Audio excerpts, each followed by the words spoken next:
Kung naghahanap ka ng bagong budget phone na may mataas na pixel ng camera at pang selfie ay nasa tamang video ka dahil re-reviewin ko ang Tecno Spark 20 Pro para malaman natin ang quality ng camera. Isasama ko na din ang chipset at susubukan ko ang ML at COD Mobile para makita mo ang tunay na kakayahan nito pagdating sa gaming. Malalaman mo din dito ang battery drain test at temperature ng device.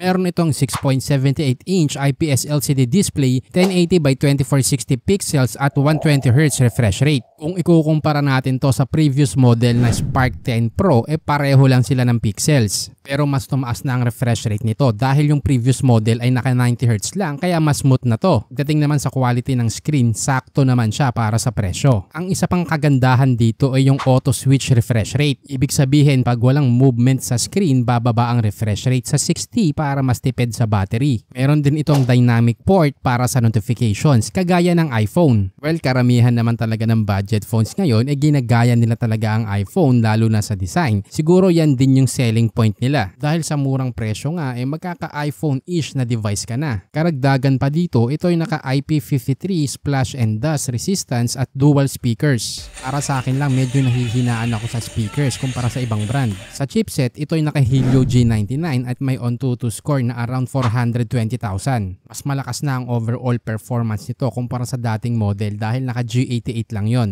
Pagdating sa games, sa ML meron itong super refresh rate at ultra graphics. Ibig sabihin dapat makakakuha ka ng 90 FPS dito. Sa simula umabot naman ng 90 hanggang 80 FPS. Pero after 8 minutes, naglalaro na lang sa 60 hanggang 70 lalo na sa Clash. Pero okay na okay pa din yan at wala naman lag. Pagkatapos ng isang game, bumaba ang battery ng 7% at ang pinakamataas na temperature ay umabot ng 44 degrees. Para sa akin medyo mataas na to lalo na't naka-isang laro pa lang. Kaya kung matagalan ka maglalaro ay suggest talaga na gumamit ka ng phone cooler para di na din magkaproblema ang device mo. Nasa description yung link para sa quality na phone cooler. Sa COD Mobile naman naka medium graphics at high frame rate. Dito naglalaro mula 34 hanggang 39 FPS at wala din naging problema. Pero kung susubukan mo to sa Genshin Impact, well malalaro mo naman basta lowest settings at mararamdaman mo talaga na medyo hirap yung device. Kung mahilig ka nga palang mag-com sa games, ito subukan mo gaming earphone. May dalawang microphones na pwedeng tanggalin yung isa. Sobrang ganda ng tunog lalo na sa games, music at pang-call. Nilagay ko na yung link sa description. Meron itong 5,000 mAh at 33 watts charger at kayang ma-fully charge from 0 to 100%